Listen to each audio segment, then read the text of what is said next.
조이 아무리 아름답고 좋은 명주가 있다 하더라도 그 뗏목 자체는 여기서 멈추지 않습니다. 이 얘기는 무슨 얘기냐면 집착하지 말라 그 얘기죠. 집착을 하지 말라.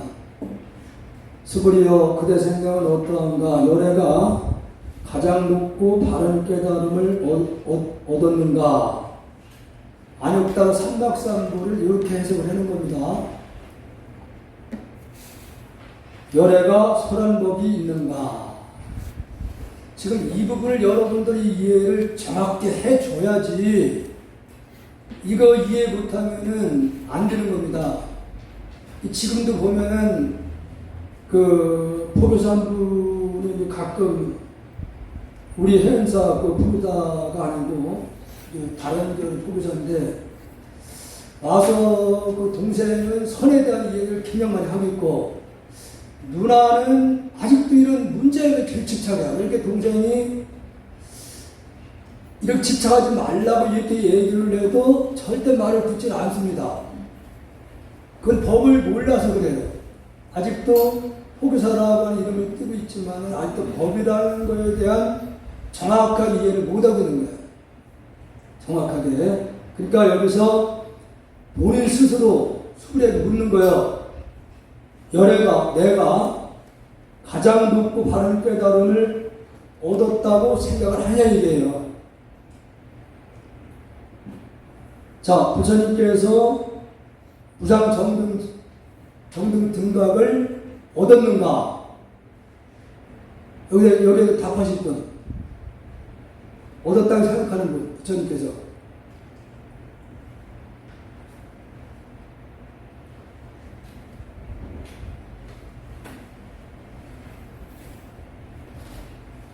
열애께서 법을 얻었느냐 이렇게 묻는 거예요. 열애께서 자기 스스로 부처님께서 내가 법을 얻었다고 생각을 하느냐 이 질문입니다.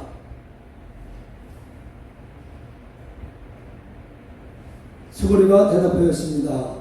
제가 부처님께서 말씀하신 뜻을 이해하기로는 가장 높고 바른 깨달음이란 할 만한 정해진 법이 없고 또한 열애께서 설한 단정적인 법도 없습니다. 그러면 수구리는 정확하게 부처님이 질문하신 부분에 대해서 이해를 하고 있는 거예요.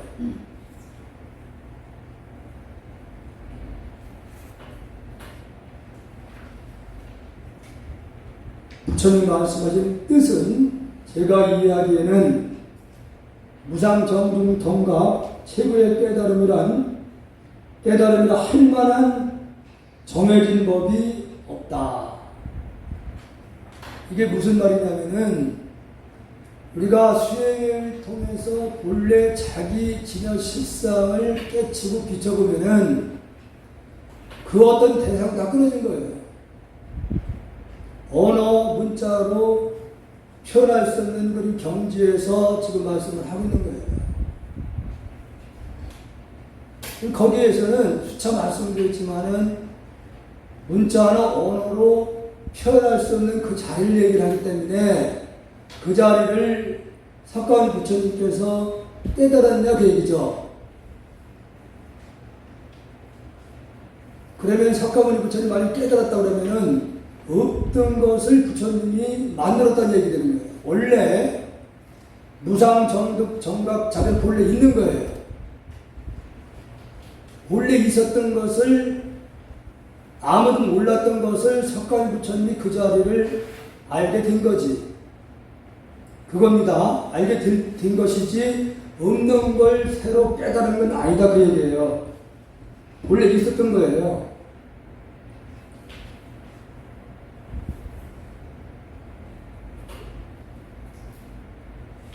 정해진 법이 없다. 무상정득 정각이라고 하는 그 자리는 정해진 건 없다는 얘기죠. 또한 여러께서 설한 단정적인 법도 없습니다. 그러니까 있다 없다 없다 이건 단정적이에요. 없다 그것도 없다 아니다 그런 얘기죠. 있다 그것도 아니고 있다 없다가 아니라는 얘기예요. 왜? 방금 설명드렸듯이 본의 진여 실상은 물질이 아니기 때문에 있다 그러면 뭐가 있어야 되는 건데 물질이 아니기 때문에 있다고 할 수 없는 거고, 또 아주 물질이 아니라고 해도 없다고 부정적으로 얘기를 안 된다는 거예요. 그 자리는 언어나 문자로 표현할 수 있는 자리이기 때문에 그 자리를 중도라고 얘기를 하는 거예요. 중도. 그 중도는 이것 저것의 가운데를 얘기하는 게 아니라 이것 저것을 떠난 자리를 얘기하는 거예요. 유무를 떠난 자리. 그 자리를 중도라고 얘기를 하는 겁니다. 가운데 중자를 쓰지만은 이것저것 가운데를 얘기하는 게 아니에요. 진여 실상은 방금 말씀드렸듯이 물질이 아니기 때문에 그 마음 당체, 그 마음이라는 것은 분명히 있는 거죠. 있기 때문에 그 자리를 놓고서 있다고 얘기하면은 분명히 뭔가 알맹이라도 있을 때 있다고 얘기를 할 수 있는 거예요. 과학적으로도 비춰봤어. 뭐 전자현명이 이렇게 보더라도 뭔가 분명히 있을 때 있다고 얘기를 하는 거예요. 근데 현대의 그 물리학에서도 모든 물질의 본질에 대해서는 정의를 못 내리고 있는 상황이에요.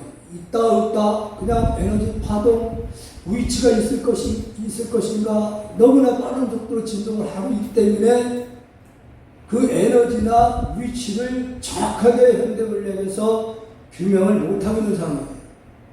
근데 이 부분을 이미 2500년 전에 석가라는 분께서 이 부분을 확실히 체험을 한 거예요. 이 부분을. 지금에 와서 세계적인 석학들이 야, 우리가 2000년 가까이 물질을 분석해 왔는 것을 어떻게 2500년 전에 이걸 어떻게 알았느냐, 이제 어떻게 알았느냐. 첨단 기계도 없을 때고, 그러니까 지금에 와서 세계적인 석학들이 그럼 석가라는 분이 그분 지금 서양의 인식은 그 명상이라는 거 이해를 하고 있어요. 명상. 지금 영어를 가르치는 선생님도 주로 지금 서양에서 쓰는 용어가 메디테이션, 명상이라고 알고 있어요. 이 사람들이. 근데 그 사람들은 뭐 목사님들이 기도하는 것도 명상, 스님들이 이렇게 뭐 하는 것도 명상, 다 명상을 생각해요. 그래서 그 명상은 하고 참선하고 틀리다.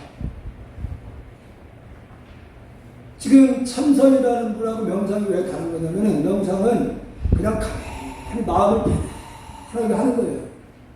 마음을 편하게 있는 상태가 명상 상태로 들어갑니다. 그러면은 고요한 상태로 들어가면은 우리의 심장 박동이라든가 모든 이 몸에 있는 세포들이 동시에 같이 편한 상태로 들어간다는 거예요. 그래서 힐링 차원에서도 그 명상이라는 것이 과학적인 데이터를 통해서 상당히 건강에 좋다 이거예요. 근데 참선은 그거 다른 겁니다. 참선은 글자 그대로 참구할 참자에다가 선, 그건 마음을 얘기하는 거예요. 부처님 마음, 본래 마음. 본래 마음을 참구를 하는 것이 참선이에요. 그러니까 우리가 연구를 하든 하도를 들든 간에 배가 고프면 밥을 먹으려고 하고 졸리면 자려고 하고 분명히 무언가 생각이 일으키는 게 있거든요. 그게 무엇이냐 이게 그놈이. 배고프면은 밥 먹으려고 하고 졸리면 자려고 하는 그놈이 뭔가 있다 이거요. 그놈이 무엇인고 하고 의심해 나가는 것이 이게 참선이다 그런 얘기예요. 이게 이제 하두법에서 말하는 참선이에요. 다른 기타 수행법 가운데 연구선 같은 데서는 생각 이전의 자리, 무언가를 생각하기 한다는 것은 뭐가 있으니까 생각을 하는 거니까 생각하기 전에 자리를 우리는 그 진여 실상이다 생각하고 그 자리에 마음을 두고 연구를 할 때에 그것을 연구를 성령합니다. 그것도 진여 자성을 참고하는 거의 하나라는 얘기죠. 다른 겁니다. 자꾸 주위에 분들이 명상이다, 참선이다, 뭐 다른 게 없다 이렇게 얘기를 하는 분이 있는데 절대 그렇지 않고 다른 거예요. 그러다 보니까 세계적인 지금 명상가 가운데 수장이라는 분이 지금 이제 미국에서 주로 태어나서 활동하는 분인데 명상의 대가가 됐어요. 여자분인데. 그분이 현재는 한국에 들어와서 지금 그분이 아직도 명상에 대해서 이런 말을 했어요. 명상은 한계가 있다. 예, 왜 한계가 있는 거냐? 이것은 여러분들이 수행할 때도 다르지 않아요. 그러니까 항상 내가 여러분들한테 속으라는 습관을 들이라고 하는 부분도 거기 있는 거야. 그 명상을 가만히 있어야 편하잖아요. 편한데 다시 세상에 나와서 보면은 다시 경계에 끄달리기 시작하니까 머리가 다시 복잡한 거야. 근데 참선은 그 본질을 깨닫고 비춰보니까 다 공하거든요. 세상이 아무리 시끄럽더라도 본질로 들어가서 비춰보니까 다 그건 파동이에요. 암사경의 얘기죠. 그래서 근본적으로 명상하고 참선은 다른 겁니다. 그래서 그 수장이라는 분이 중심으로 해서 명상이라고 하는 그 주제를 가지고 BTN에서 그 다큐를 한번 찍은 적이 있어요. 다큐. 그게 아리랑 방송을 통해 전 세계 방영되면서 어디서 그 대상을 받은 게 있습니다. 지금은 전 세계에서 이 세계 석가라는 분이 위대한 그 성인인데 이분이 그 사람들을 생각하면 아직도 참선에 대한 이해를 못하니까 그 참선을 지금 우리나라에서 어떻게 쓰거든요. 그냥 선이라 얘기를 쓰는데 일본이 오히려 한국 불교보다 미국에 빨리 전파가 됐어요. 젠이라는 이름으로 전달을 일본이 먼저 했던 거예요. 일본이. 그러니까 지금 미국에서는 참선 스님들이 수행하는 것은 젠이다, 젠. 이렇게 이해를 하고 있어요, 젠. 우리나라는 그만 늦다 보니까 지금에 와서 선이라는 말을 바꿔서 이게 일본 편이잖아요, 젠이라는 말이. 일본식 편이다 보니까 우리나라에서는 선이라는 이름을 바꾸려고 하다 보니까 이미 일본에서 상당히 많은 분들에게 스님들도 참선 수행을 젠이라고 이렇게 알려주다 보니까 이게 정말로 그 언어 바꾸기가 쉽지 않다는 거예요. 그래서 유럽 쪽에서는 지금 한마음 선언에서 그 선이라는 이름을 좀 알리려고 노력을 하겠더라고요. 지금 조계정내에 있는 스님들도 일부 지금 유럽 쪽으로 가서 특히 유럽이라면 독일 쪽으로 가야 됩니다. 독일 쪽으로. 지금 프랑스 같은 데는 그 사람들이 프랑스어만 쓰려고 그랬지 영어를 잘 안 쓰려고 해요. 영어를. 그러니까 그쪽에서는 영어를 많이 안다 하더라도 실제 영어를 가지고 선을 전하기가 정말 어려운 곳이 프랑스예요. 그래서 독일어가 있지만은 다 영어가 통한다 이거예요. 영어를. 그 대부분의 스님들이 그래서 독일로 많이 가고 있는 겁니다. 지금 독일 쪽으로. 현각 스님도 그래서 지금 독일에 가서 선언을 지금 운영을 하고 있답니다. 아직은 미비하지만은 상당히 그 선에 대해서 관심을 많이 갖고 있다는 거예요.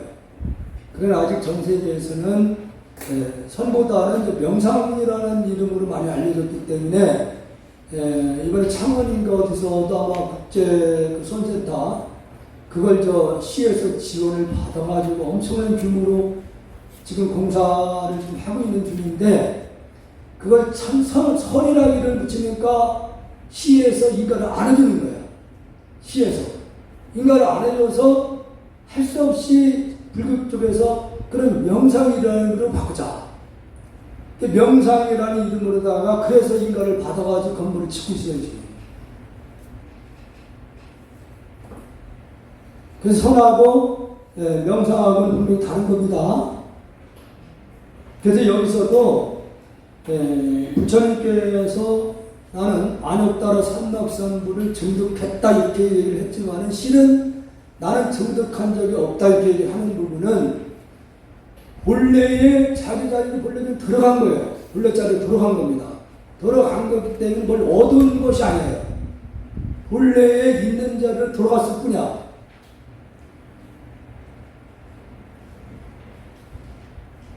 왜냐하면 여러께서 설한 법은 모두 얻을 수도 없고 설할 수도 없으며, 자 여기서 잘 이해를 하셔야 됩니다. 방금 제가 설명을 드렸듯이 법이라고 하는 것은 얻을 수 있는 게 아니에요. 본래 자리니까 물질이 아니니까 얻을 수 있는 것도 아니고 그 법 역시 설할 수 있는 것도 아니라는 얘기예요. 그냥 그 자리를 스스로 깨달을 수 있게끔 길만 일러주고 있는 거지 누가 누구를 깨닫게 해줄 수 있는 건 아니라는 얘기예요. 길만 일러줄 뿐이에요. 이렇게 하면 누구나 다 바로 무상정득 정각 최고의 경지로 들어갈 수 있다. 그래서 부처님 자신도 법을 설한 법도 없고 또한 그 법이라는 것도 얻을 수 있는 것도 아니며, 그래서 법도 아니고 또한 법 아닌도 아니기 때문입니다. 그것은 모두 소견들이 다 무위법 속에서 차이가 있는 까닭입니다. 이게 무슨 얘기냐면은 방금 제가 다 설명드린 거예요. 만약에 이게 직지에 이제 그런 내용들이 참 많이 나와요. 직지에서는 법이라고 하면은 법 아닌 게 없다고 얘기해요. 법이라고 한다 그러면 이게 무슨 얘기냐면은 그 마음이 본래 진여실상을 법이라 얘기를 하면은 이 삼라만상이 다 마음에서 이루어졌기 때문에 법이라고 얘기를 한다면 법 아닌 게 없다고 다 법이라는 얘기예요. 그래서 이것을 성철스님이 법어에서도 정정치법에서도 보이는 만물은 관음이고 들리는 소리는 다 묘입니다 이렇게 한 부분이 이 현상에 나타나는 게 다 어디서 나왔어요? 마음에 나왔으니까 마음을 인격적으로 부처님이다 얘기를 한다고 그러면은 그 마음이 작용을 통해 나타나자는 거 없잖아요. 그래 부처라고 얘기를 한다면 부처 아닌 게 없는 것이고 그 얘기예요. 그래서 보이는 만물은 다 관음이라는 이런 표현을 성철 스님이 쓰고 있는 거예요. 그런데 만약에 여기서 법이 아니고 법도 아니고 법 아닌 것도 없다 이렇게 얘기했는데 법도 아니다 하는 것은 진여 실상에서 보면은 그 어떤 표현을 할 수 없기 때문에 그 자리에 입을 뜨면 그르치기 때문에 그 자를 법이라고 하면 안 된다고 얘기해요. 법이라고 말을 한다고 하면 법 아닌 게 없는데 어떤 것이 법이냐고 물으면은 입을 뜨면 그르친다고 그러는 거죠. 근데 이 도리를 지금 이 금강경에서는 이 도리를 설명해 주시기 위해서 말씀하고 있는 거예요. 오직 이 도리를. 그러니까 이 끝까지 오직 그 하나의 마음 도리를 이해를 시키기 위해서 끝까지 이 내용을 가지고 설명을 하게 된 겁니다. 금강경에서. 금강경의 핵심이 글자 그대로 금강이니까 그 어떤 것을 깰 수 없는 바로 마음을 얘기를 하고 있는 겁니다. 법도 아니고 법 아님도 아니기 때문이다. 그것은 모든 성현들이 다 무위법 속에서 차이가 있는 까닭입니다. 무위. 이 무위를 여러분들이 아까 안욕 따라 삼락산 무위를 한문으로 어떻게 풀이를 했어요? 무상정등 정각이 이렇게 했죠. 근데 무상이라는 말이 뭐야? 없을 무자에다 위상자. 위가 없다고 얘기죠. 위가 없다. 자, 방금 설명드린 대로 이 현실에서 지대에서 비춰보면은 물질이 아니라니까 위가 있어요? 밑에가 있어요? 네? 이해가 안 돼요?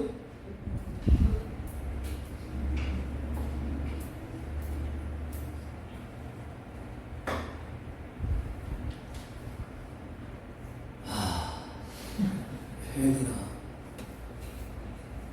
여러분들 길을 좀 열어주기 위해서 나름대로 쓰는데 지금 여러분들 유튜브에 올리고 금강경 강해하는 거 보세요. 그냥 한 페이지 쭉 읽고 이거 이런 겁니다 이렇게 많아요.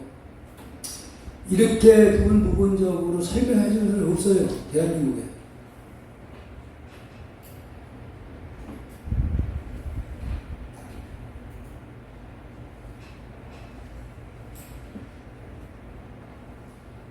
무위법이라는 걸 기준을 해서 성현이다, 중생이다 딱 나눠지는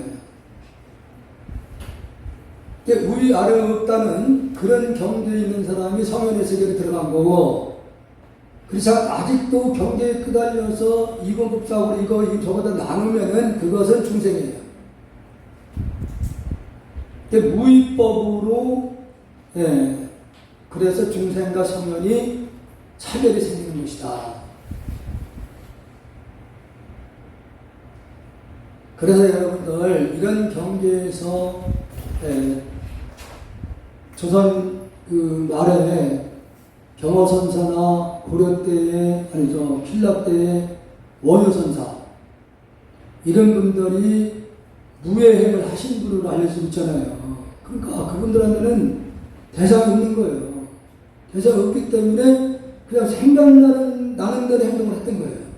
그럼 그때 당시에는 경을 위주로 공부하는 분들은 다 파기라고 했어요. 그 파괴성이다. 경허스님도 역시 그랬죠. 그 당시에는 파괴성이다. 그냥 생각나는 대로 보통 자리에 갔을 때는 저 스님이 막 곡차만 마시고 막 고기만 먹고 그러는 게 파괴성 얘기를 했는데 그 경허선 입장에는 술이나 이런 거 다 음료수였고 다 음식이었던 거예요. 그냥 음식으로 먹은 거지 이것이 술이다 이게 뭐라는 구분 없이 했던 거예요. 그게 바로 무예행이다 얘기를 하는 거예요. 우리는 아직 중생들은 이걸 하면 안 되고 저걸 하면 큰일 난다. 이건 뭐예요? 대상을 의식하고 있는 거잖아요. 분별하고 있는 거죠. 집착하고 있는 거.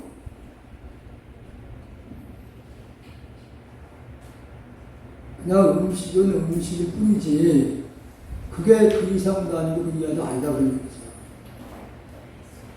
그래서 이 직지에서 보면은 중국에 굉장히 유명한 선사가 있었고 그 당시에 대강백으로 경을 정말로 강의를 잘하시는 스님이 있었어요. 그러니까 한 신도가 실험을 한 거예요. 두 분을 초청을 했어요. 초청해가지고 이 신도님이 자기가 정성껏 성의를 다해서 한 장을 촥 차려놨어요. 거기에는 별거 다 올라있죠. 두 분을 이렇게 초청해서 이렇게 마상을 이렇게 보게끔 하고 드시게 했는데 그 선을 하신 우리 그 스님은 걸림없이 그냥 다 드셔. 그러니까 경을 강의했던 스님은 그 스님이 막 먹으니까 눈이 되게 희둥그레져가지고 저게 뭔가. 그럼 하는 말 스님은 부처님법을 아직 모르시는군요. 그랬단 말이에요. 그러니까 음식이니까 그냥 처먹어. 상을 획 뒤집고 나갑니다. 그냥. 그러니까 그분이 경을 그렇게 잘 설했어도 아직 불교를 모르고 있었던 거예요. 진짜 참 불교의 진리 실상을. 이런 부분이 신라 때 원효 스님도 그때 당시에는 지탄을 많이 받았던 분이고 경허 스님도 역시 마찬가지였어요. 근데 후대에서 그 경허 스님이나 아니면 원효 선사를 이게 과학 학계에서 이게 분석에 들어가다 보니까 상당한 경지에 올라가 있었던 분들이에요. 그렇게 평가를 하잖아요. 원효 선사 같은 경우에는 팔지보살 경계에 올라갔던 분이다. 그러니까 10지까지 올라갔을 때 부처 경계에 올라가는 거예요. 10지까지. 근데 이미 원효 스님 같은 경우는 8지까지 올라갔다 그랬으니까 보살 경계에서 지금 부처 경계로 갈 정도의 도가 넘었었다 이거지. 이런 차원에서 지금의 선사들은, 선하신 분들은 예불을 안 모셔요. 그냥 선방에서 죽비 삼성 땅 치고 있는데 그게 예불이야. 지금도 일부 선원에서는 그렇게 하고 있습니다. 근데 이 문제가 거냐? 신도들이, 스님들이 그렇게 하니까 신도들도 그렇게 하는 거예요. 따라해.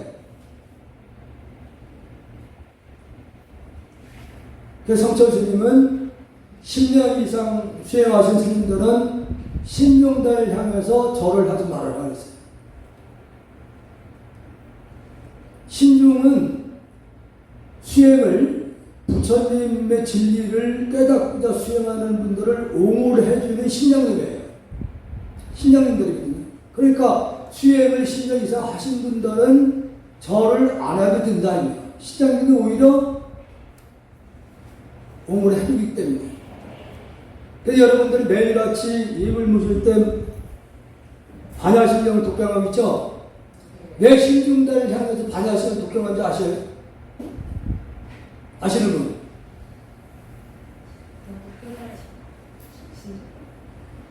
그러니까 우리가 부처님 말씀을 신령님들에게 들려주는 거예요. 법을 들려주는 거예요. 신령들을 깨달아. 그게 지금도 스님들이 큰 절에서는 신중단의 절을 안 하는 곳이 상당히 많아요. 그럼 신도들도 똑같이 안 합니다. 그래서 이것이 우려가 돼서 경공스님은 통도사 계실 때에 이런 부분들이 신도들이 스님들 하는 곳을 그대로 따라하니까 야, 이거 후학들은 문제 생겼구나. 그래서 그 노예도 노구를 끌고 양쪽 시자들이 이렇게 옆에서 시공을 하는 가운데에서도 매일같이 그 전각이 통도사는 굉장히 많아요. 전각들이. 그래서 돌아가면서 다 가서 산 합장 서서 절을 못하니까 몸을 변해서 절을 다 3분씩 하는 거예요. 그러니까 시작을 안 하면 스님들이 어른 스님이 왜 구태 몸도 불편하시는데 그렇게 하십니까? 하니까 아니다. 나를 보고 나중에 후학들이 나를 보고 또 만약에 내가 앉아서 자선만 하게 되면 나중에 흉내낼까 두렵다. 그 보고 따라하거든요. 그러니까 경상도에서는 워낙 큰 스님들이 많이 주석을 했어요. 직접 그런 모범을 보여주니까 경상도 쪽하고 그 이외의 지방의 신도들하고 글자를 다릅니다 그랬어요.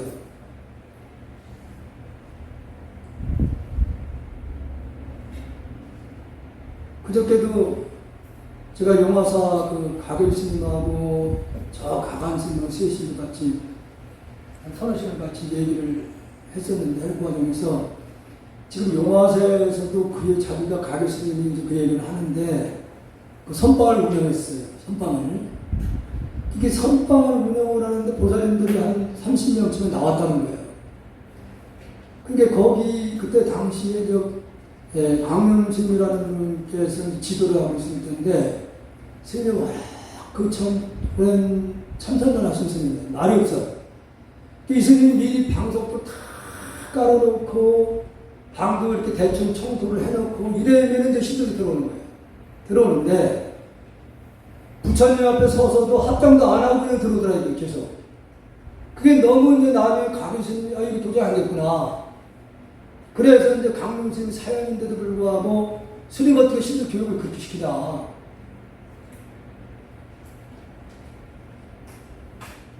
이게 스님들이 하는 걸 보고 그대로 따르를 하기 때문에 오히려 신도분들의 신앙심이 저하가 되는 거예요. 경상도에서는 절대 그분들은 그렇게 하지 않습니다. 절에 오면은 의뢰의 법당에 먼저 들어가서 참배를 하고 나와요, 기본적으로.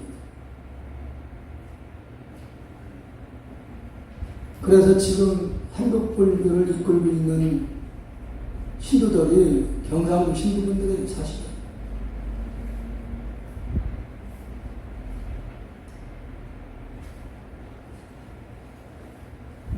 수고리여 그대 생각은 어떠한가? 어떤 사람이 삼천대천 세계의 칠보를 가르쳐 보시한다면 이 사람의 복덕이 진정 많겠는가? 칠보를 뭐뭐를 칠보라는지 아시나요? 여러분들 다 좋아하는 겁니다. 네? 그 어떤 사람이 삼천대천세계인데 삼천대천세계는 색계, 육계, 무색계를 지금 얘기를 하고 있는 거예요. 색계, 육계, 무색계. 그러니까 이 우주는 무한한 세계로 펼쳐져 있기 때문에 소천계, 중천계, 대천계가 있어요. 이게 여기서는 소천계라고 그러면은 기본적으로 우리가 사는 이 지구에서 기준을 놓고 이제 얘기를 할 때, 육계가 있고, 색계가 있고, 무색계를 소천세계라고 합니다. 거기서 더 크게 나가서 중천계가 또 나눠져요. 대천세계가 또 나눠집니다.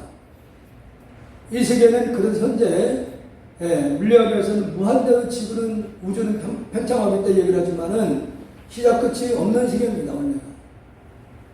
왜냐? 물질이 아닌 세계니까. 그 많은 양을 칠부를 가득 채워 삼천대천세계에 가득 채워 보시한다면 이 사람의 복덕이 진정 많겠는가? 많습니까?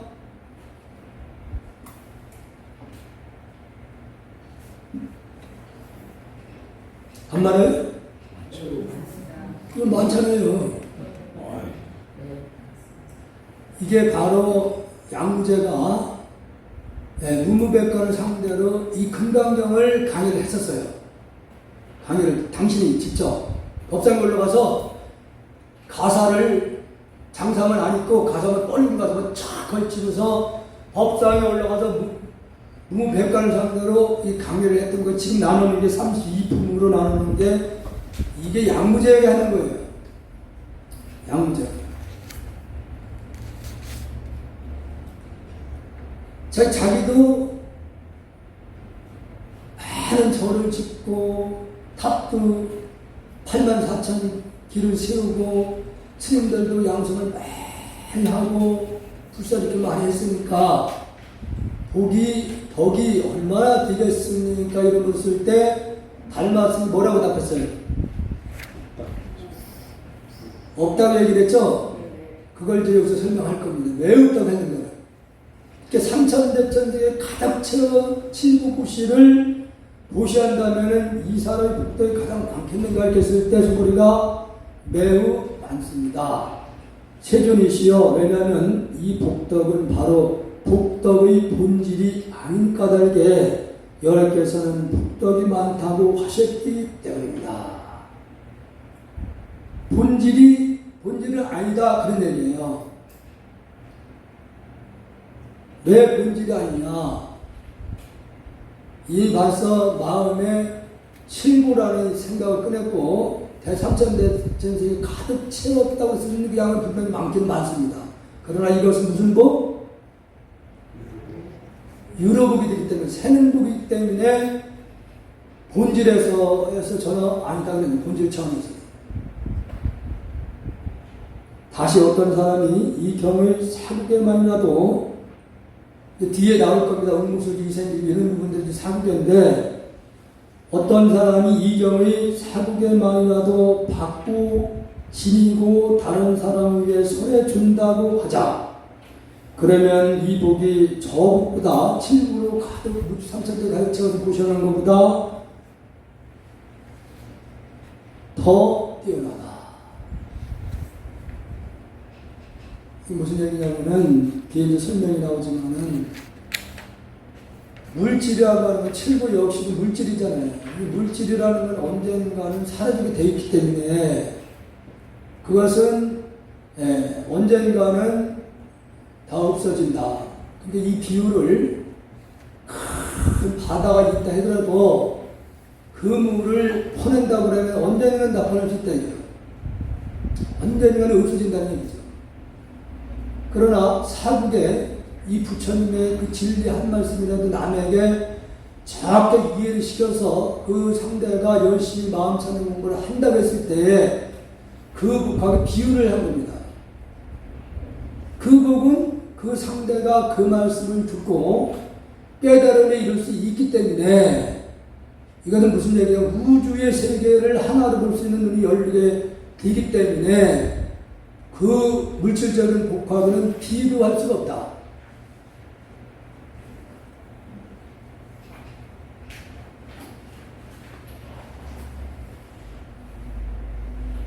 왜냐하면 스브리어 모든 부처님과 모든 부처님을 가장 높고 바른 깨달음의 법은 다 이 경에서 나왔기 때문이다. 다 여기서 경, 무슨 경? 신경. 하나의 마음. 여기 이 금강에서 말씀을 저희가 하고자 하는 것도 우주는 다 하나의 마음으로 되어 있다는 것을 일깨워주고 설명하기 때문에 제 핵심이 뭐냐면 신경이에요. 신경. 마음 심자. 오직 마음 심자 하나 깨닫게 하기 위해서 40년 동안 고구정령 말씀을 하고 있는 거예요.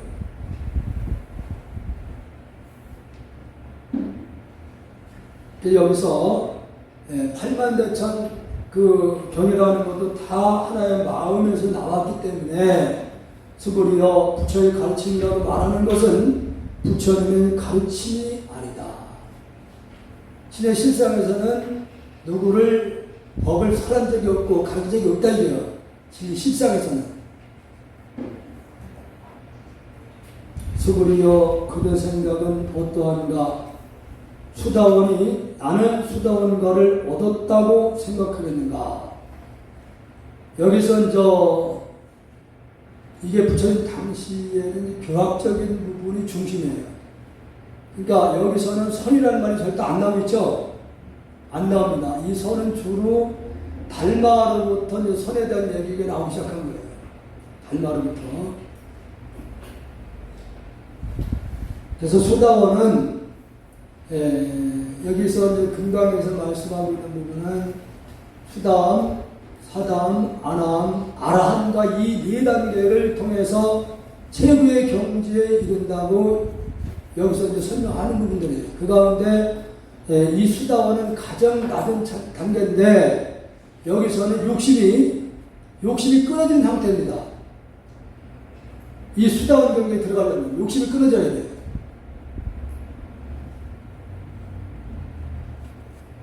그래서 지금의 아마 여러분들이 스리랑카나 태국, 버마, 미얀마 이쪽에서는 스님들이 개인 소유가 없어요.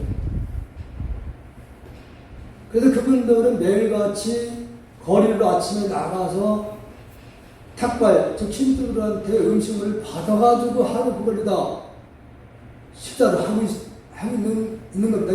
그러니까 부처님 당시에 그 원형 수행을 하고 있다고 얘기를 하는 거예요. 그건 뭐냐면 자기의 욕심을 끊기 위한 하나의 방편입니다. 뭔가를 가지고 있으면은 이게 욕심이잖아요.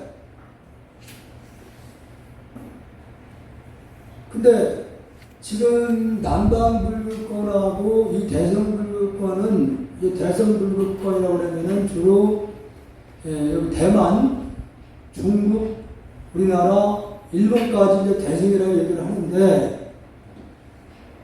그 미얀마나 지금 그쪽 나라에는 날씨가 덥잖아요. 거기서는 더우니까 사계절을 우리는 뚜렷하게 있다 보니까 우리는 자꾸 뭔가를 미리 준비를 할 수밖에 없었던 거야. 준비. 그러다 보니까 미얀마 같은 데서는 불교의식이 우리나라처럼 없어요. 그런 게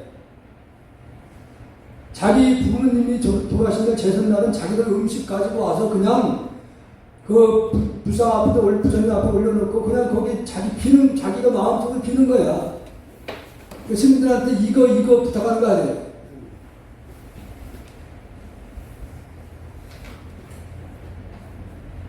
그게 보면은 이거 하나만 장상 가사 있잖아요. 가사 하나만 있으면 돼. 거기는 그 크게 이렇게 이리 돌리고 저리 돌려가지고 그것만 딱 감싸고 있으면 돼. 불 뗄 일도 없잖아요.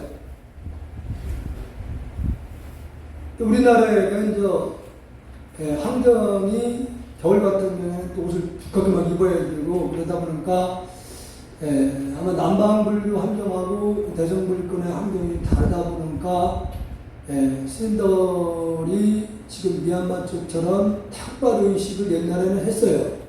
그러니까 이게 바로 지금 방금 말씀드린 부분이 미얀마는 하루에 탁발 나가서 얻어가지고 그냥 생활했고 우리나라에서는 안보를 들어갈 때에 안보 들어가기 전에 한 10일 전부터 방부를 먼저 들여 방부를 들여놓고 자기가 먹을 양식을 3개월 동안 먹을 양식을 탁발을 10일 돌아다니는 거예요. 시주를 해가지고 와서 그거 싸놓고서 그거 먹으면서 안보에 들어간 거예요. 옛날에 스님들은. 근데 이것이 탁발이 이제 악용이 되는 경우가 있었던 거예요. 정말로 그런 선방에 들어가서 참선만 위주로 이렇게 하는 스님들이 그렇게 했던 건데 이게 우후죽순한 종파가 막 생기면서 지금 길거리에서 그 탁발을 하는 분들 있잖아요. 조계종에서는 이건 금한 거예요. 지금은 신도들이 충분히 의식주 문제 해결해주고 있는데 왜 탁발을 공식적으로 조계종에서 못하게 했어요? 조계종에서. 그러니까 지금 거리에서 탁발하는 스님들은 대부분이 조계종 스님가 아닙니다. 지금도 보면 아직도 객선들이 행사 같은 경우에는 엄청 많이 들어와요. 객선들. 지금은 사찰들이 어렵다고 그러니까 탁발 객선들이 와도 별로 그 노자를 안 주려고 해요. 안 주려고. 그러다 보니까 여기 청주 큰절에도 그 전에 내가 이제 여기 좀 살았지만은 그 전서부터는 봉투에다가 2,000원씩 넣어가지고 자꾸 싸놨어 이렇게. 객선이 2,000원씩 자기들이 나가다 이렇게 봉투를 열어보잖아요. 에이 니다 치먹어라. 막 집어넣고 가거든요. 그러니까 그게 소문이 나면 안 가. 소문이 나면. 근데 저는 조심스러워. 저님이 또 나를 시켜놔왔구나. 청주에는 몇 군데 없어요. 이게 객수님들이 다녀서 그 노자를 주는 경우가 없습니다. 몇 군데가. 자기들이 가면 주는 데만 찾아가지 안 주는 데는 안 가. 근데 그게 저한테는 굉장히 부담이 돼요. 법주사의 큰 스님, 비치사 때 금우선님, 길 때 보면 거기 들렸다가 해운대를 다 들고 거쳐다. 그래 도망가야 되는데 어쩌다 도망 못 가면 그날은 꼼짝없이 그냥 부담이 됩니다. 그런 부분들. 아니 근데 스님들이 왜 그럼 이렇게 객스님들이 이렇게 다니시는 거예요? 예, 사람이 많다면 별별 사람 다 있잖아요. 그러니까 수행을 하기 싫고 특이한 사람들. 네, 수행을 하기 싫고 그냥 그 전에 그 사제가 그 짓을 했었어요. 탁발을. 바로 밑에 사제인데 그 용화사에서도 오래 같이 살았거든요. 기사도 연불도 못하고 참선도 안 하고 수행도 안 하고 그러다 보니까 이 사람이 1년 동안 자기 입으로 1년 동안 전국의 큰 스님들 제사 때 행사 때 돌아다니면 돈이 1,000만 원 정도 생긴대요. 그렇게 몇 년을 하더니 저 음성어지다가 논두렁 가운데 갖다 절을 하나 사서 무당들이 살던데 그 와가지고 나와서 저만 쉬어요. 그리고 주변을 자기가 어떻게 이렇게 좀 정리하다 보니까 땅속에서 요만한 그 돌에 마약 불상이 나온 거예요. 그래서 내가 너 이거 신고해야 된다. 나는 당장 붙여간다고. 그랬더니 이미 그게 돈 생각을 하고 있었던 거예요. 그래서 내가 너 이거 잘못 정하면 안 된다. 그 계속 주의를 줬는데도 말을 안 듣고 나중에 근데 팔아먹었어. 그걸. 그거 권리입니다. 그건 국가 소유예요. 땅속에 나오는 거. 예. 그 다음에 그걸 팔았다는 거예요. 그래서 야, 참 너 참 이상하게 산다. 또 얼마 있다 거기 파키스탄이 왔어요. 이게 떠는 정도 있잖아요. 그게 와가지고 나는 벌 받았다고 60대. 벌 받았다고. 그래서 사람은 저 좀 살려달래요. 그래서 뭐 절에 와서 그때 내가 구병식 해주고 이렇게 했는데 안 되더라고. 안 돼서 결국 자기 고향으로 돌아가서 결국 죽었는데 예, 수행자로서의 절도량에서 나오는 그런 어떤 문화적 경우에는 그 개인이 이렇게 그걸 사설이 뭐 팔고 이렇게 하면 안 됩니다. 절대로. 반드시 그건 각오를 받아요. 그동안 한국의 역사를 보더라도 해외사 같은 경우도 내가 들어갔을 당시에 그 개인 소유가 됐던 거예요. 개인 소유였던 겁니다, 그게. 그러니까 거기 스님의 배달의 형이 있었어요. 근데 이 양반이 뒤에서 그걸 자기 그 동생이 돌아가시니까 그걸 팔아먹으려고. 뒤에서 계속 무슬림들하고 이렇게 접촉을 하고 있었던 거예요. 계속. 그래서 내가 이제 그 붙들고서 지금까지 부처님의 정제를 가지고 이걸 사사로이 막 이렇게 개인적으로 쓰면은 절대로 지금까지 잘 되는 게 하나도 없다. 절대로 잘 되는 게 없어요, 역사적으로는. 절대 그렇게 하지 말라고 해서 제가 나중에 제안을 한 것이 이제 그 밑에 땅을 8가지기를 주는 조건을 했던 거예요. 그거 주고, 그래, 내가 법조사 가서 돈을 그때 당시 5,000만 원을 받아주고 나와가지고 집 사서 그거 살아라. 그래, 여동생이 또 있었어요. 어머님이니까. 그분들도 아파트 사라고 법조사 돈 받은 거 가지고, 그때는 아파트 32평이 2,500만 원이면 샀습니다. 그때 당시에. 2,300만 원 정도 이렇게. 그래서 아파트를 사게끔 이렇게 해주고서 딱 정리를 제가 들어와서 한 거예요. 지금까지 우리 주위에 보면은 부처님의 어떻든 도량을 그게 신도님들이 한 분 한 분의 정성에 의해서 세워진 것이기 때문에 그걸 개개인의 사사로이 그것을 말해 팔고 뭐 이렇게 하면요. 그 돈 가지고 쓰는 사람 보고 한사람 살려고 씁니다. 절대로 그렇게 될 수가 없어요.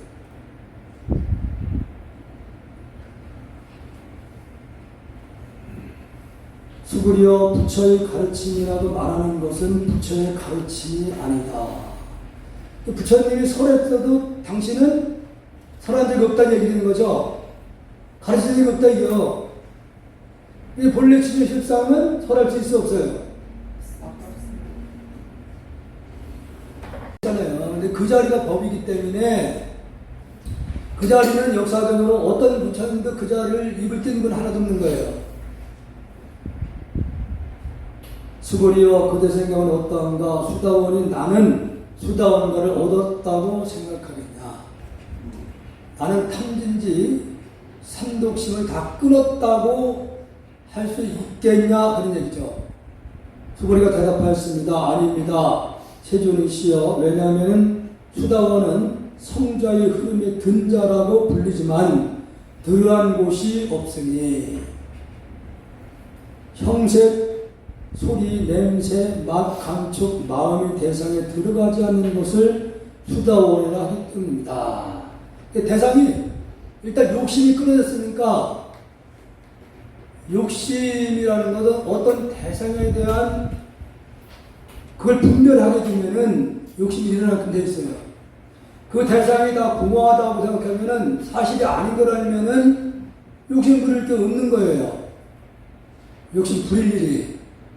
그러니까 여기서 형색이라는 것은 형상에 끄달리지 않는 걸 얘기하는 거고, 또 소리에도 끄달리지 않는 걸 말하고, 냄새에도 끄달리지 않는 걸 말하고, 맛에 대해서도 끄달리고, 혀로다 뭔가를 맛을 보고, 아까 보면서도 이 말을 해야 되나 말아야 되나. 우리 임자 씨가 저번에 절에서 뭘 했더라, 무슨 나무 넣고 했던 게 있죠? 곤드레. 나도 먹어봤지만은 좀 그렇더라고요. 곤드레가 그걸 했는데 자기도 억지로 먹었다요. 근데 자기가 그때 철야장군 할 때 그때는 사람들이 굉장히 맛있다고 아직 갖다 줬다는 거예요. 그래서 옛날에 저도 저 가덕 병암리라고 하는 동네에 곤드레 밥집이 있었어요. 거기를 가면은 밥보다는 누룽지 때문에 가는 거야. 이게 누룽지가 누룩구름하고 굉장히 무서운 거야. 그래서 내가 혼자서 먹으면서도 이거 어떻게 했길래 누룽지 자체가 누룩구름하면서 그게 굉장히 무서워요. 오늘 그것을 이미자 씨가 얘기를 듣고 깨달았어요. 예. 이게 곤드레밥 할 때는 들기름을 많이 넣어야 되는 거예요. 많이. 그게 맞는 거예요. 그러니까 거기서 들기름을 많이 넣기 때문에 누룽지 자체가 누룩그릇이 변화하고 그게 굉장히 고소했던 거예요. 예. 근데 그때 이미자 씨가 했을 때 들기름 한 병을 넣었다요. 한 병을. 한 병을 안 먹고 그만. 그게 그래서 그냥 누룽지 자체가 굉장히 고소하게 된 거예요. 비결이 거기 있었던 거예요. 야, 그런데 곤드레밥 하려면은 이미자 씨한테 지금 배우고 해야 될 것 같아요.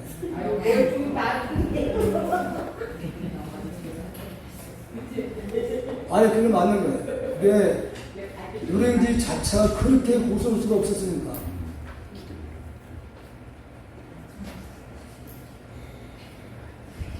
그래서 냄새나 맛을 우리가 한번, 이건 맛있다고 각인이 되면은 그 맛에 대해서 항상 머릿속에 남아있는 거예요. 그래서 그 생각을 하는 거예요. 그 맛. 그래서 자꾸 그 맛을 옛날에 어머님들이 시골에서 해줬던, 정말 어머님들이 해줬던 그 음식 맛이 자라면서 딱 각인이 된 게 있습니다, 여러분들. 그래, 어디 시골집 같은 데서 그 먹으면, 옛날에 어머니가 해줬던 이 음식 맛이다니까. 이미, 그러니까 우리는 한 번 꿀을 맛을 봐놓으면은 죽을 때까지 꿀은 무조건 달달한 것을 인식해서 돼버려요. 이걸 끊어내기가 정말 어려운 거라 그런 얘기예요. 맛에 집착하고, 감촉에 집착하고, 또 마음에, 과거로부터 있었던 일들을 자꾸 생각하고 집착하고, 대상에 들어가지 않는 것을, 거기에 끄달려 가지 않는 것을 수다원이라고 하기 때문입니다. 세수상행식에 끄달려 가지 않는 것을 수다한 경지에, 성인의 경계에 올라가는 겁니다. 여기서부터. 탐진지가 일단 다 끊어져야지 성인의 세계로 들어가는 거예요. 수부리여 그대 생각은 어떠한가? 사다함이 나는 사다함과를 얻었다고 생각하는가? 사다함의 세계는 욕심이 끊어지고, 그리고 어떤 색이라는 것이 있다 없다는 생각이 여기서 끊어져야 돼요. 물질에 대한. 물질이라는 것도 이게 생각이 끊어져요. 나라는 생각도 끊어져야 되고. 그래야지 사다함의 경계에 들어가는 겁니다. 수부리가 대답하였습니다. 아닙니다. 세존이시여. 왜냐하면 사다함은 한 번만 돌아올 자라고 불리지만 실로 돌아옴이 없는 것을 사다함이라기 때문입니다. 이렇게 여기서는 윤회를 한 번은 더 한다 이거야. 한 번은. 윤회를. 한 번은 더 한다는 얘기를 실은 윤회를 한 적이 없다 그 얘기예요. 본래에서는. 그렇게 여기서 설명을 하고 있는 겁니다. 본래를 항상 두고 얘기를 하는 거예요. 왜냐? 현상계는 다 공한 거니까, 실체가 아니니까. 현상계에 대한 부분은 여기서 절대 그런 말씀 안 나요. 원래 항상 끝까지 본래 치면 십상 마음자리에 기준을 두고 끝까지 설명을 해 나가는 겁니다. 수부리여 그대 생각은 어떠한가? 아나함이 나는 아나함가를 얻었다고 생각하는가? 아나함. 아나함 경계는 바로 아까 제일 먼저 뭐라고 했어요? 수다원에서는 탐지가 끊어진 걸 얘기를 하고, 또 사다함은 물질에 대한 집착이 다 끊어지고, 그게 사다함 경계에 들어가고, 아나함 경계는 마음이라는 생각도 끊어져야지 이 바로 아나함 경계에 들어간다는 거예요. 여기서 진정한 보살행이 나온다는 거예요. 여기서 차별 없는 보살행이 가능하다는 거죠. 나는 아나함가를 얻었다고 생각하였는가? 수부리가 대답하였습니다. 아닙니다. 세존이시여. 왜냐하면 아나함은 뒤돌아오지 않는 자라고 불리지만 다시는 윤회를 안 한다는 얘기죠. 여기서부터는 실로 되돌아오지 않음이 없는 것을 아나함이라 하기 때문입니다. 그 진리와 그 마음 바탕적이나 오감이 없기 때문에 다시는 여기서 뒤돌아오지 않는 그것도 역시 뒤돌아오지 않는 것도 아니다. 그걸 아는 것을 안합니다.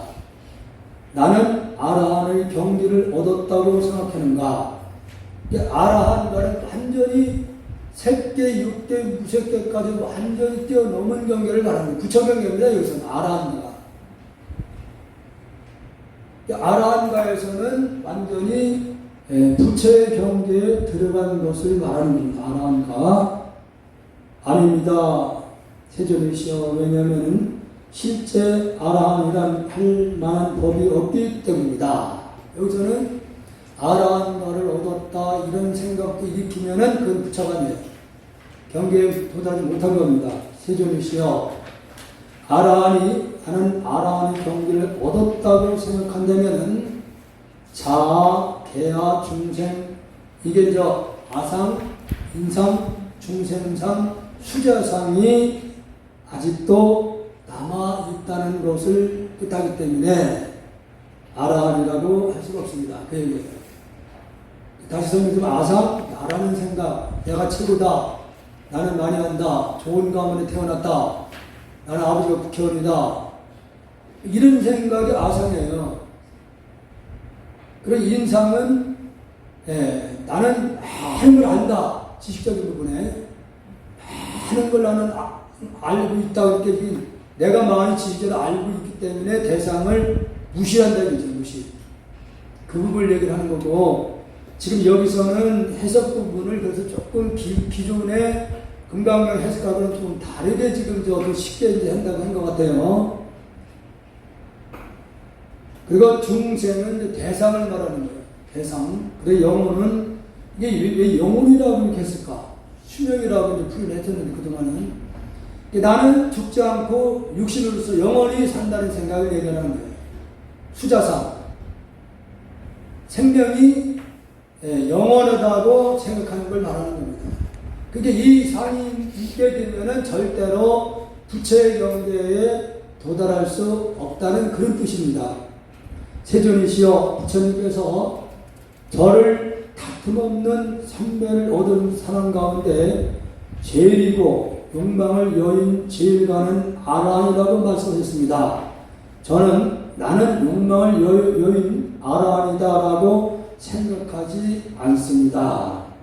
아라한 경계에서는 모든 것이 이제 끊어진 대상이니까 아직도 나는 아라한을 증득했다, 나는 욕망을 다 끊었다, 이런 생각을 일으키는 것은 아라한이 아니라고 얘기해요. 왜냐하면 아까 말씀드린 부처 경계에서는 대상이 다 끊어졌기 때문에 육을 떠났기 때문에 있다 없다를 떠나기 때문에 여기서 만약에 나라는 생각, 너라는 생각, 그 생각이 있게 됐을 때는 절대 부처님이 들어간 거 아니에요. 그래서 깨달았다고 말을 하려면 저 깨달은 게 아니에요. 절대 그건 잘못된 겁니다. 세존이시여, 나는 아라한의 경지를 얻었다고 생각한다면 세존께서는 수부리는 적정행을 충기는 사람이다. 이 적정, 고유한 삼매의 항시 들어있는 거 얘기하는 거예요. 적정행. 항상 삼매의 경지에 들어간 것을 얘기를, 그걸 충기는 사람이다. 수부리는 실로 적정행을 한 것이 없으므로 수부리는 적정행을 죽인다고 말한다라고 설하지 않으셨을 것입니다. 여기서는 여러분들 심우도를 한번 약식을 설명을 했지만은 나중에 깨닫게 되면 이런 상으로 딱 표현이 돼요. 우주는 하나다. 그러고 이제 소를 치면 이제 탔지만 나중에는 소도 없어지고 그것도 다 끊어지고 이런 상만 딱 나와요. 이렇게. 그러고서는 거기서 다시 세속으로 딱 내려와. 세속으로 내려와서 피리를 불고 있어요. 피리를. 뭘 의미하는지 아시나요? 여기서부터 도를 깨달았기 때문에 바로 중생에게 바로 자기가 깨달음의 세계를 펼치는 것을 그렇게 표현하는 거예요. 이 피리불구라는 표현들. 깨달았다고 해서 항상 자기 명상만 참선만 들어가 있는 게 그건 부처가 아니라는 거예요. 자기 개인적으로만 즐기는 것이 어떻게 그 깨달음에서 되냐면, 근데 깨달으면은 우주는 하나다, 한 몸이다, 한 뿌리고 한 몸이다 하는 것을 이제 확실히 체험한 사람은 그대로 멈춰 있을 수가 없는 거예요. 그래서 그 중생들을 나하고 한 몸이 한 뿌리니까 제도를 하고자 계속 길을 나서는 거죠. 그 그림을 그래서 산에서 이렇게 내려오는 표현을 그렇게 표현한 거예요.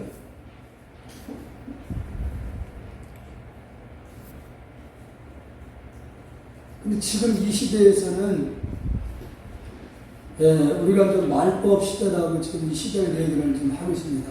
말법 시대는 법은 분명히 존재하는데 법은 분명히 뭐 말법이라도 뭐 그 근본 자체는 없어지는 게 아니잖아요. 법은 존재하는데 법을 행하고자 하는 사람은 없고 말로만 떠드는 세상을 그걸 말법이다 얘기를 하는 거예요. 말로만 하는 세상. 말로만 하죠. 저도 지금 말로만 지금 하고 있잖아요. 부처님이 가신 지가 모르면 모르질수록 부처님의 가르침 행을 하는 사람은 적고 말로만 떠드는 사람만 나온다고 그랬어요.